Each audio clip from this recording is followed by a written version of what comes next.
ആദ്യം ഇന്ത്യ പാക് വെടിനിർത്തൽ പ്രഖ്യാപനം, പിന്നാലെ കശ്മീർ ഇടപെടൽ വാഗ്ദാനം, ലോകവേദികളിൽ ഇടയ്ക്കിടെ മധ്യസ്ഥ അവകാശവാദം, ഒടുവിൽ ഇന്ത്യ ചുമത്താൻ ഉദ്ദേശിക്കുന്ന തീരുവ എത്രയെന്ന് പ്രഖ്യാപിച്ചതും സാക്ഷാൽ അമേരിക്കൻ പ്രസിഡന്റ് ഡൊണാൾഡ് ട്രംപ്. ഒരു പടി കൂടി കടന്ന ആപ്പിളിനോട് ഇന്ത്യയിലെ ഐഫോൺ നിർമ്മാണം നിർത്തി മടങ്ങിപ്പോകണമെന്ന താക്കീതും ട്രംപ് നൽകി. തുടർച്ചയായി ഇന്ത്യയുടെ പരമാധികാരവുമായി ബന്ധപ്പെട്ട വിഷയങ്ങളിൽ അഭിപ്രായവും നിലപാടും പ്രഖ്യാപിക്കുന്ന ട്രംപ് ലക്ഷ്യമിടുന്നത് എന്തായിരിക്കും? രാജ്യത്തിന്റെ നയങ്ങളിലെ അമേരിക്കൻ പ്രസിഡന്റിന്റെ ഇടപെടൽ വേണ്ടെന്ന് ഇന്ത്യൻ ഭരണ നേതൃത്വം ശക്തമായി തിരുത്താത്തതിന് കാരണം എന്തായിരിക്കും? ആദ്യം നോക്കാം RDX app.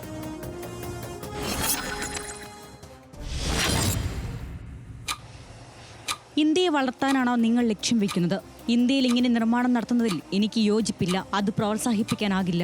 ദോഹയിലെ business മീറ്റിനിടെ apple CEO Tim കുക്കിനെ താക്കീത് ചെയ്തതാണ് ഏറ്റവും ഒടുവിൽ ഇന്ത്യയുമായി ബന്ധപ്പെട്ട് അമേരിക്കൻ പ്രസിഡന്റ് ഡൊണാൾഡ് ട്രംപ് നടത്തിയ പരാമർശം. എനിക്ക് ടിം കുക്കിനോട് ഒരു പ്രശ്നമുണ്ടെന്ന ആമുഖത്തോടെയായിരുന്നു ഇന്ത്യക്കെതിരായ ട്രംപിന്റെ നീക്കം. ചൈനയുമായുള്ള തീരുവായുദ്ധം അമേരിക്ക നിക്ഷേപ രംഗത്ത് പ്രതീക്ഷിച്ച നേട്ടം ഉണ്ടാക്കാത്തതാണ് ട്രംപിനെ പ്രകോപിപ്പിച്ചതെന്നാണ് വിവരം. ഇന്ത്യ-US വ്യാപാര ചർച്ചകൾ നടക്കുന്നതിനിടെ തന്നെ ഇന്ത്യ അമേരിക്കയ്ക്ക് വഴങ്ങിയെന്ന നിലയിൽ ഒരു പ്രസ്താവനയും ട്രംപിൽ നിന്നുണ്ടായി. തീരുവ വിഷയത്തിൽ ട്രംപ് പറയുന്നത് പോലെ ഒരു നിലപാടിലേക്ക് എത്തിയിട്ടില്ലെന്ന് വിദേശകാര്യമന്ത്രി എസ് ജയശങ്കർ വ്യക്തമാക്കിയെങ്കിലും ശക്തമായൊരു മറുപടി ഉണ്ടായില്ല. ഇന്ത്യ പാക് വെടിനിർത്തലിൽ തുടങ്ങിയതാണ് ഇന്ത്യയുടെ ദേശീയ നയതന്ത്ര വ്യാപാര വിഷയങ്ങളിലുള്ള ട്രംപിന്റെ കൈകടത്തൽ. പ്രധാനമന്ത്രി മോദിയിൽ നിന്നോ ഏതെങ്കിലും കേന്ദ്രമന്ത്രിമാരിൽ നിന്നോ ഒരു എതിർപ്പും ഉണ്ടായില്ല. ഇന്ത്യ പാക് വിഷയത്തിലെ ഇടപെടൽ ചൂണ്ടിക്കാട്ടി ഏത് പ്രശ്നവും പ്രതിസന്ധി പരിഹരിക്കാൻ തനിക്കാകുമെന്നും ട്രംപ് പറയുന്നു. RDX news Malayalam.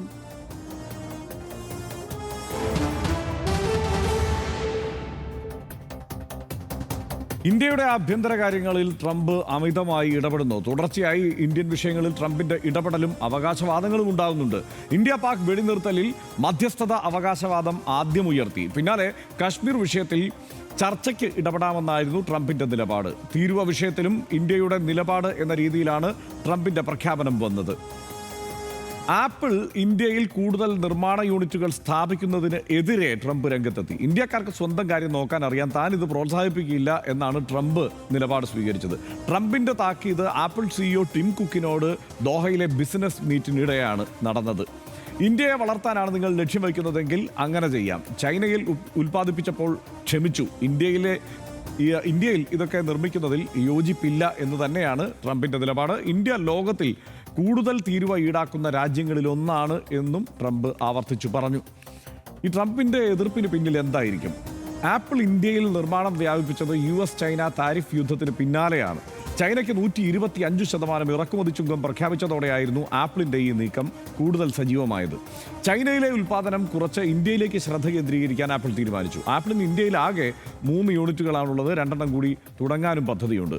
2024-25 ഇന്ത്യയിൽ അസംബിൾ ചെയ്ത $22 ബില്യൺ ഐഫോണുകൾ, 60% അധിക ഐഫോണുകൾ രാജ്യത്ത് നിർമ്മിച്ചു എന്ന കണക്കുകൾ കൂടി പുറത്തു വന്നിട്ടുണ്ട്. 600 ടൺ ഐഫോണുകൾ ഇന്ത്യയിൽ നിന്ന് US കയറ്റി അയച്ചെന്നാണ് വിവരം. തീരുവ വർധന വഴി ട്രംപ് ലക്ഷ്യമിട്ടത് നിക്ഷേപങ്ങൾ തിരികെ US എത്തിക്കാനാണ്. ലക്ഷ്യത്തിന് വെല്ലുവിളിയാകും എന്ന് തിരിച്ചറിഞ്ഞതോടെയാണ് പരസ്യ ഭീഷണി.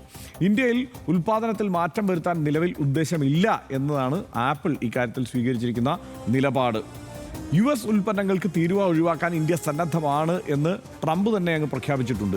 ഒരു താരിഫും ഈടാക്കാതെയുള്ള കരാർ ഇന്ത്യ വാഗ്ദാനം ചെയ്തതായാണ് ഈ അവകാശവാദം. വെടിനിർത്തൽ കരാറിന് വ്യാപാരം ആയുധമാക്കിയെന്ന് ട്രംപ് നേരത്തെ പറഞ്ഞിരുന്നു. ഇതിനെ തീരുവയുമായി കൂട്ടിക്കെട്ടാനാണ് ട്രംപിന്റെ നീക്കമെന്നുമാണ് വിലയിരുത്തൽ. തീരുവ ഒഴിവാക്കിയിട്ടില്ല എന്ന് ഇന്ത്യ ആവർത്തിച്ചു പറയുന്നുണ്ട്. ഇന്ത്യ അമേരിക്ക വ്യാപാര കരാറുകളിൽ ചർച്ചകൾ തുടരുകയാണ് എന്നാണ് എസ് ജയശങ്കർ വ്യക്തമാക്കിയത്. ഇതുവരെ ഇക്കാര്യത്തിൽ തീരുമാനമായില്ല. ഇരു കൂട്ടർക്കും പ്രയോജനകരമായ തീരുമാനത്തിൽ എത്തും എന്നും പറയുന്നുണ്ട്. അമേരിക്കയ്ക്കെതിരെ ലോക വ്യാപാര സംഘടനയിൽ ഇന്ത്യ ഈ ആഴ്ച പരാതി നൽകി. ഏകപക്ഷീയവും വിവേചനപരവുമായ തീരുവ ചൂണ്ടിക്കാട്ടിയാണ് ഇന്ത്യൻ നീക്കം. ഇന്ത്യ ഉയർത്തിയത് ഫാർമസ്യൂട്ടിക്കൽ ഓട്ടോമൊബൈൽ കയറ്റുമതി തീരുവയാണ്. ഇന്ത്യൻ നീക്കം സാമ്പത്തിക വിഷയത്തിൽ പ്രതിരോധം ശക്തമാക്കുമെന്ന സൂചന കൂടിയായാണ് വിലയിരുത്തപ്പെടുന്നത്. ഇനി ട്രംപിന്റെ ഈ മധ്യസ്ഥ അവകാശവാദം സംബന്ധിച്ച് കൂടി ഒന്ന് പരിശോധിച്ചു പോകാം. മെയ് 10 ഇന്ത്യ പാക് വെടിനിർത്തൽ ആദ്യം പ്രഖ്യാപിച്ചത് ഡൊണാൾഡ് ട്രംപാണ്. അമേരിക്ക ഇടപെട്ട് വെടിനിർത്തൽ നടപ്പാക്കിയെന്ന് പലതവണ ആ അവകാശവാദം ഉന്നയിച്ചു. മൂന്നാം കക്ഷി ഇല്ലെന്ന് ഇന്ത്യൻ വിദേശകാര്യ വക്താവ് തള്ളിയിട്ടും അത് ആവർത്തിക്കുകയാണ് ട്രംപ് ചെയ്തത്.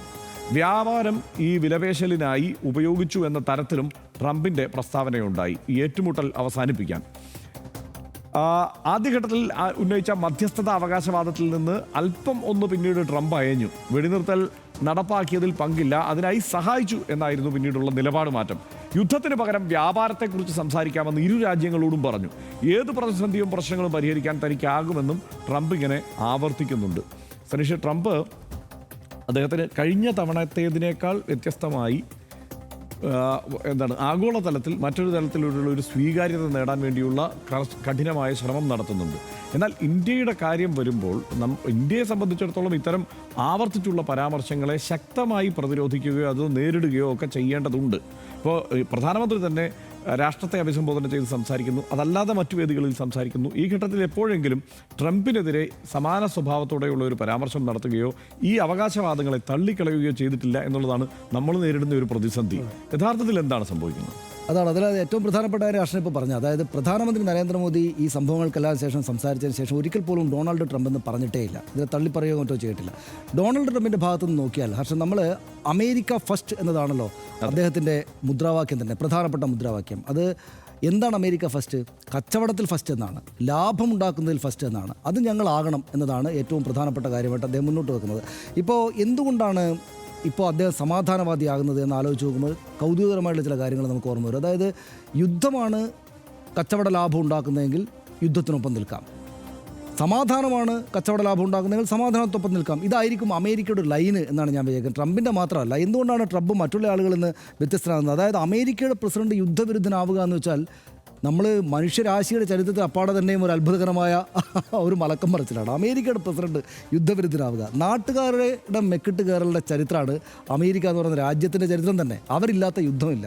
അവരുണ്ടാക്കിയതും 1ഉം 2ഉം ലോക യുദ്ധങ്ങൾ, വിയറ്റ്നാം യുദ്ധം, ഗൾഫ് യുദ്ധം, അഫ്ഗാനിസ്ഥാൻ, ഇറാഖ്, സിറിയയിൽ ഇടപെടൽ, ലിബിയ, യമൻ എന്നിങ്ങനെ നമ്മൾ വളർന്നു വരുമ്പോൾ കേട്ടിട്ടുള്ളതും അതിനു മുമ്പുള്ളതുമായിട്ടുള്ള എല്ലാ യുദ്ധങ്ങളിലും അമേരിക്ക ഒരു പക്ഷത്തുണ്ട്. എന്നുവെച്ചാൽ ഇവർ ഈ നല്ല യൂണിഫോം ഇട്ടിട്ട് വലിയ ആയുധങ്ങളും കൊടുത്തിട്ട് വളരെ ചെറുപ്പക്കാരായുള്ള ചെറുപ്പക്കാരെ ലോകത്തിൻ്റെ സകല ഭാഗങ്ങളിലേക്കും പറഞ്ഞയച്ച് യുദ്ധം ചെയ്യിക്കുക എന്നുള്ളതാണ് ഈ കൂട്ടരുടെ പരിപാടി തന്നെ. ഈ അമേരിക്ക എന്ന് പറയുന്ന സംഗതിയുടെ പരിപാടി തന്നെ അതാണ്. എന്നിട്ട് അതിൻ്റെ തലപ്പത്തിരുന്നിട്ടാണ് ഇപ്പോൾ ഒരാൾ വന്ന് പറയുന്നത് I am not going to start a war, I will stop war എന്നൊക്കെ പറയുന്നത്. എന്ന് വെച്ചാൽ യുദ്ധവിരുദ്ധനായിട്ടുള്ള അമേരിക്കൻ പ്രസിഡന്റ് എന്ന കൗതുകം, വൈരുദ്ധ്യം ഈ രാജ്യത്ത് നമ്മുടെ മുമ്പിൽ അന്തം വിട്ട തോതിൽ നടന്നുകൊണ്ടിരിക്കുക. എന്തായിരിക്കും ആലോചിച്ച് നോക്കുമ്പോൾ യുദ്ധത്തിൻ്റെ ലാഭത്തിൻ്റെ കാലം ഏതോ വിധത്തിൽ കഴിഞ്ഞിട്ടുണ്ട്, സമാധാനം ലാഭം ഉണ്ടാകുന്നൊരു കാലം വന്നിട്ടുണ്ടെന്ന് അമേരിക്കൻ പ്രസിഡന്റിന് മനസ്സിലായിട്ടുണ്ടെന്ന് വേണം നമുക്ക് ഈ ഘട്ടത്തിൽ മനസ്സിലാക്കാനാണ് എനിക്ക് തോന്നുന്നത്. അതിൽ ഒരു കാര്യം കൂടി ഞാൻ പറഞ്ഞു വെക്കാം ഹർഷൻ. അതായത് അഹമ്മദ് അൽ ഷര സിറിയയിലെ ഭരണാധികാരിയാണ്. അയാളെ പോയി കണ്ട് ഇദ്ദേഹം സംസാരിക്കുകയാണ്. അഹമ്മദ് അൽ ഷര ആരാണ്? അയാളുടെ ആദ്യത്തെ പേര് അബു മുഹമ്മദ് അൽ ജോലാനി എന്നാണ്. അൽ ഖ്വയ്ദ നേതാവായിരുന്ന തീവ്രവാദി. ഇവരുണ്ടാക്കിയിരിക്കുന്ന അബൂ ഗാരിബ് ജയിലിൽ കിടന്നയാൾ തീവ്രവാദി എന്ന് നമ്മൾ വിചാരിക്കുമ്പോൾ നമ്മുടെ മനസ്സിലേക്ക് വരുന്ന താടിയും മുടിയും എല്ലാം ഇട്ടിട്ടുള്ള മിലിറ്റൻ്റ് ഉട്ടുപിട്ടിട്ട് കിടക്കുന്ന മാറിയിട്ട് ഇപ്പോൾ കോട്ട് സൂട്ട് ഇട്ടിട്ട് സാധാരണ ട്രംപിനെ പോലെ ഇരുന്നിട്ട് അയാളോട് ചർച്ച നടത്തുകയാണ്. എന്നുവെച്ചാൽ അഹമ്മദ് അൽ ഷര മൂപ്പർ എന്താണ് ഈ ലോകത്തുണ്ടാക്കുക നമുക്കറിയില്ല. പക്ഷേ എന്തായാലും ഒരു തീവ്രവാദി, ഒരു നമ്മൾ സാധാരണ ഒരു മാറ്റവും ആകാം, പോസിറ്റീവായിട്ടുള്ള മാറ്റമാകാം, നമുക്കറിയില്ല. പക്ഷേ ഇവിടെ ട്രംപിൻ്റെ ലൈൻ, അതായത് അവർ തന്നെയും ജയിലിൽ പിടിച്ചിരുന്ന തീവ്രവാദി എന്ന് വിളിച്ചുകൊണ്ടിരുന്ന ഒരാൾ, അതും അൽ ഖ്വയ്ദയുമായിട്ട് ബന്ധമുള്ള ഒരാൾക്കൊപ്പം ഇരിക്കാൻ ഇദ്ദേഹത്തിന് മടിയില്ല. കാര്യം അവിടെ കാര്യങ്ങൾ നന്നായിട്ട് നടത്തിയാൽ മതി എന്നാണ്. എന്ന് വെച്ചാൽ ഈ ലോകത്ത് ഇങ്ങനെ പ്രശ്നങ്ങളുണ്ടായാൽ കച്ചവടം നടക്കില്ല. ഗാസയിലെ പ്രശ്നം നമുക്ക് പരിഹരിക്കാം, അവിടെ ഒരു നല്ല ബീച്ച് റിസോർട്ട് തുടങ്ങാം. ഇപ്പുറത്ത് ഇന്ത്യയിലാണെങ്കിൽ ഞാനിത് അവിടോട്ട് പരിഹരിച്ചിരിക്കുന്നു. അപ്പോൾ ഇതൊറ്റ കാര്യമേ ഉള്ളൂ, അമേരിക്ക ഫസ്റ്റ്, അമേരിക്കയ്ക്ക് ലാഭം കിട്ടണം, ലാഭം കിട്ടാൻ യുദ്ധമാണെന്നല്ലെങ്കിൽ യുദ്ധം, സമാധാനമാണെന്നല്ലെങ്കിൽ സമാധാനം. ഇതിൻ്റെ മുന്നിൽ യഥാർത്ഥത്തിൽ ഈ പറയുന്ന അമേരിക്ക ഫസ്റ്റ് എന്ന് എത്രയോ ഹിസ്റ്റോറിക്കായിട്ടുള്ള ഈ സംഗതി ഈയുടെ മുന്നിൽ ഇത് വെച്ചുകൊണ്ട് നമ്മുടെ നരേന്ദ്രമോദിക്ക് എന്താ ചെയ്യേണ്ടതെന്ന് മനസ്സിലാവുന്നില്ല എന്നായിരിക്കും അദ്ദേഹത്തിൻ്റെ രാഷ്ട്രീയ എതിരാളികൾ പറയുക എന്ന് ഞാൻ വിചാരിക്കുന്നു. കാരണം അതുകൊണ്ട് ഇപ്പോൾ ഇതെല്ലാം നടത്തിയിട്ടും നമ്മുടേതുപോലെ വലിയ ശക്തനായിട്ടുള്ള നേതാവെന്ന് അദ്ദേഹത്തിൻ്റെ അനുയായികൾ പറയുന്ന നരേന്ദ്രമോദി എന്തുകൊണ്ട് ഇത്ര വലിയ ഒരു ലോകം തന്നെയും ശ്രദ്ധിച്ചൊരു വലിയ പ്രശ്നത്തിന് മുന്നിൽ നിന്നിട്ട് ട്രംപിനെക്കുറിച്ച് ഒരു വാക്ക് പോലും പറയുന്നില്ല എന്നത് നമ്മുടെ എല്ലാ കാലത്തേക്കും കൗതുകമാണ്. എന്തായാലും നിങ്ങൾ അവിടെ പോയിട്ടുണ്ടാക്കിയാൽ ഇവിടെ വന്നിട്ട് ഈ ഐഫോണും എലോൺ മസ്കിൻ്റെ കാറും ഒക്കെ ഉണ്ടാക്കിയാൽ നാട്ടുകാർക്ക് എന്തെങ്കിലും ലാഭം കിട്ടും ഇവിടെ, അത് വാങ്ങുന്ന ആളുകൾക്ക്. പക്ഷേ അതല്ല, ലാഭം കിട്ടുകയാണെങ്കിൽ അമേരിക്കക്കാണ് കിട്ടേണ്ടത് എന്നല്ലേ അദ്ദേഹം ഈ പറഞ്ഞതിന് അർത്ഥം, അല്ലേ? അങ്ങനെയല്ലേ കാര്യം? അല്ല, അതിനകത്ത് ഒരു കാര്യമുണ്ട്. ഈ മേക്ക് ഇൻ ഇന്ത്യ എന്ന് പ്രധാനമന്ത്രി നരേന്ദ്രമോദി ആവർത്തിച്ച് പറയുമ്പോൾ അവിടെ ട്രംപ് ഇത് തന്നെയാണ് അമേരിക്കയിലും പറയുന്നത്. അമേരിക്കയിൽ നിർമ്മിക്കണം എല്ലാം. അതിനൊരു കാരണം കൂടിയുണ്ട്. അതായത് ട്രംപിൻ്റെ വോട്ടർമാരിൽ ഏറ്റവും സാധാരണക്കാരായ തൊഴിലാളികളായ വലിയൊരു വിഭാഗമുണ്ട്. അത് ട്രംപ് കൃത്യമായി മനസ്സിലാക്കുന്നുമുണ്ട്. കാരണം ട്രംപിൻ്റെ ഭാഷ പോലും ഒരു അരിസ്റ്റോക്രാറ്റിക് അമേരിക്കക്കാരനെ നമ്മൾ കണ്ടിട്ടുള്ള ഒരു ആളെ പോലെ അല്ല. അതായത് ഇപ്പോൾ ഒബാമ സംസാരിക്കുന്നത് പോലെയോ ജോർജ് ബുഷ് സംസാരിക്കുന്നത് പോലെയോ മറ്റാരെങ്കിലും സംസാരിക്കുന്നത് പോലെയോ പഴയ കെന്നഡിയുടെ പ്രസംഗം പോലെയോ അല്ല ട്രംപ് സംസാരിക്കുക. ട്രംപ് സംസാരിക്കുമ്പോൾ എന്താണ് ആ വായിൽ വരുന്ന വാക്കുകളൊക്കെ കുഴപ്പം പിടിച്ചതായതുകൊണ്ട് എന്തായാലും വളരെ സംഘർഷം ഉണ്ടാക്കുന്ന ആളെ കുഴപ്പക്കാരൻ്റെ ഭാഷയിലാണ് ട്രംപ് ആ കാര്യങ്ങൾ സംസാരിക്കുക. എന്നാൽ ആ കുഴപ്പം ഈ സംഘർഷം ഉണ്ടാക്കുന്നത് എന്ന് പറയുന്നത് കവലയിൽ ഒരു സംഘർഷം ഉണ്ടാക്കുന്നയാളുടെ സ്വഭാവത്തിലാണ്. അല്ലാതെ മറ്റേ റോക്കറ്റ് വിടുന്നയാളെ പോലെയോ അല്ലെങ്കിൽ മിസൈൽ അയക്കുന്നയാളെ പോലെയോ അല്ല ട്രംപ് സംസാരിക്കുക. കവലയിലൊരു ചട്ടമ്പിയെ പോലെയാണ് ട്രംപ് നിന്ന് സംസാരിക്കുന്നത്. ട്രംപ് എല്ലാ അർത്ഥത്തിലും അങ്ങനെയാണ് ആളുകളെ അഡ്രസ്സ് ചെയ്യുന്നത്. സാധാരണക്കാരായ തൊഴിലാളികളായ ആളുകൾക്ക് വളരെ പെട്ടെന്ന് ഇയാളുടെ ഭാഷ മനസ്സിലാകും സാധാരണക്കാർക്ക്. അവിടെ ഇപ്പോൾ ഒരു ഇടതുപക്ഷ പ്രസ്ഥാനമൊന്നും അവിടെ ഇല്ല. പക്ഷെ നമ്മൾ വിദൂരമായ അർത്ഥത്തിൽ ഈ ലെഫ്റ്റൊക്കെ വിചാരിക്കുന്നതും അവതരിപ്പിക്കുന്നതുമായ വിഷയങ്ങളെ വേറൊരു തരത്തിൽ മുതലാളിത്തത്തിൻ്റെ ഭാഷയിൽ അവരെ കൂടി പിടിക്കാൻ അറിയാവുന്ന ഒരാളാണ് ട്രംപ്. അപ്പോൾ ട്രംപ് പറയുന്നതൊക്കെ നടന്നില്ലെങ്കിലും അവിടെ അമേരിക്കക്കാരായിട്ടുള്ള സാധാരണക്കാർക്കിടയിൽ വലിയ ചലനം ഉണ്ടാക്കും. അവർക്ക് ഈ അമേരിക്കയുടെ കരുത്തനായ നായകനായി തന്നെ ട്രംപിനെ കാണാൻ പറ്റും. ഇതുപോലെ ഏത് ലോകവേദിയിലും ഇതുപോലെ വിടുവായത്തം പറയാനുള്ള കപ്പാസിറ്റി ഉള്ളതുകൊണ്ട് അവരെ സംബന്ധിച്ചിടത്തോളം ഒരു കരുത്തനായ നേതാവിൻ്റെ പ്രതിച്ഛായയുണ്ട്. എന്നാൽ ട്രംപിന് യുദ്ധം വേണ്ട. അത് ട്രംപ് ആവർത്തിച്ച് പറയുന്നുണ്ട്, എനിക്ക് യുദ്ധം വേണ്ട, വ്യാപാരം നടത്താം, നമുക്ക് കച്ചവടം നടത്താം, നമുക്ക് ഡീലറാണ്, നമുക്ക് കച്ചവടം സംസാരിക്കാം എന്നുള്ളത് ആവർത്തിച്ച് പറയുന്നത്. അപ്പോൾ ഇത് നടക്കാനൊന്നുമല്ല ഈ ടിം കുക്കിൻ്റെ അടുത്ത് ഈ കാര്യങ്ങളൊക്കെ പറഞ്ഞിരിക്കുന്നത്. ഇത് അമേരിക്കയിൽ ഇരിക്കുന്ന ആളുകളെ ബോധ്യപ്പെടുത്താൻ വേണ്ടി കൂടിയാണ്. കാരണം ടിം കുക്ക് വിചാരിച്ചാൽ അമേരിക്കയിൽ ഈ ഐഫോൺ ഉണ്ടാക്കണമെങ്കിൽ ഒരു ഐഫോണിന് $3000 മുകളിലേക്കാണ് വില ആകുക അമേരിക്കയിൽ ഉണ്ടാക്കണമെങ്കിൽ. എന്നിട്ട് പിന്നെ അതിൻ്റെ ലാഭം എടുക്കുക എന്ന് പറയുന്നത് നടക്കുന്ന കാര്യമല്ല. അതിൽ ഭേദം ഇന്ത്യയിൽ ഇത് നിർമ്മിക്കുന്നത് തന്നെയാണ്. മാത്രമല്ല ട്രംപിനെ ആദ്യ ഘട്ടത്തിൽ ട്രംപ് പ്രസിഡന്റ് ആകുമ്പോൾ തന്നെ ഇന്ത്യയുടെ ഈ തീരുവ നയത്തെക്കുറിച്ച് വലിയ വിമർശനം ട്രംപിനുണ്ട്. ആ കാലത്ത് പറഞ്ഞുകൊണ്ടിരുന്നത് ഹാർലി ഡേവിഡ്സൺ ഇവിടെ ഇറക്കുമതി ചെയ്യുമ്പോൾ ഇവിടെ ഭയങ്കര പൈസ മേടിക്കുന്നു, ഇവിടെ അനാവശ്യമായിട്ടുള്ള നിയമങ്ങൾ, ഈ പരിസ്ഥിതി നിയമങ്ങൾ, അതൊക്കെ ട്രംപ് ആ സമയത്ത് പറഞ്ഞിട്ടുണ്ട്. അതെല്ലാം ഈ അവിടുത്തെ ഉൽപ്പന്നങ്ങളെ ഇവിടേക്ക് എത്തിക്കുന്നതിൽ തടയുന്നു. ഇതൊക്കെ ട്രംപിൻ്റെ പ്രശ്നം, കച്ചവടവുമായി ബന്ധപ്പെട്ട പ്രശ്നങ്ങൾ മാത്രമേ ഉള്ളൂ. ഇപ്പുറത്ത് ഈ പ്രതിരോധ വിഷയങ്ങളുമായി ബന്ധപ്പെട്ട് ഇന്ത്യയുടെ ഈ പാകിസ്ഥാൻ സംഘർഷവുമായി ബന്ധപ്പെട്ട് പറയുന്ന വിഷയങ്ങളിലും ഒരു തന്ത്രപരമായ നിലപാടുണ്ട്. കാരണം അവിടുത്തെ ഈ ഭൂമിശാസ്ത്രപരമായി അവിടുത്തെ ജിയോ പൊളിറ്റിക്സിൽ അമേരിക്കയ്ക്കുള്ള താല്പര്യം എന്ന് പറയുന്നത് കൃത്യമായി പ്രവർത്തിക്കണം. ചൈനയ്ക്കെതിരായ തന്ത്രപരമായ ഒരു പാർട്ട്ണറായി ഇന്ത്യ അവിടെ വേണം.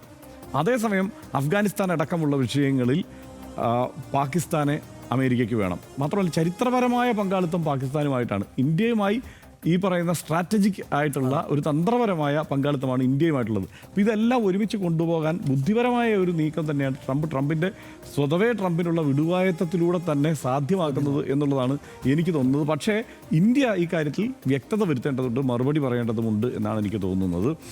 അമേരിക്കൻ പ്രസിഡന്റ് ഡൊണാൾഡ് ട്രംപ് ഒരു ആഗോള സ്വയംഭംഗിയായി ലോകത്തിന് മുന്നിൽ ഇങ്ങനെ വെളിപ്പെട്ടുകൊണ്ടിരിക്കുകയാണ് എന്നാണ് നമുക്ക് തോന്നുക. ട്രംപിൻ്റെ ഇപ്പോഴത്തെ ഇന്ത്യ തന്നെയാണ് എന്നുള്ളതാണ് നമുക്ക് ഇപ്പോൾ മനസ്സിലാക്കാൻ കഴിയുന്നത്. ഇന്ത്യ ഇപ്പോൾ ഭരിക്കുന്നത് ഈ ചങ്ങാതിയാണോ എന്ന് പോലും തോന്നിക്കുന്ന തരത്തിലാണ് നമ്മുടെ രാജ്യത്തിൻ്റെ നയങ്ങളിൽ ട്രംപ് ഇടപെടുന്നത്. അപ്പോഴും മൗനം തുടരുന്ന പ്രധാനമന്ത്രിയുടെ നിലപാട് കാണുമ്പോൾ RDXന് അത്ഭുതമുണ്ട്. ട്രംപിൻ്റെ വിടുവായത്തത്തോട് ഇപ്പോൾ എടുക്കുന്ന നിലപാട് പോരെന്ന് തന്നെയാണ് അഭിപ്രായം. രാജ്യത്തിൻ്റെ പരമാധികാരത്തെ ചോദ്യം ചെയ്യുന്ന ട്രംപിനെ നിലയ്ക്ക് നിർത്തേണ്ടത് അത്യാവശ്യമാണ്. അത് എത്ര വലിയ ലോക പോലീസായാലും. ഇക്കാര്യത്തിൽ വേഗത്തിലും ശക്തവുമായ മറുപടിയും നടപടിയും ഉണ്ടാകുമെന്ന പ്രതീക്ഷയിലാണ് RDX. ഒരു ഇടവേളയിലേക്ക്.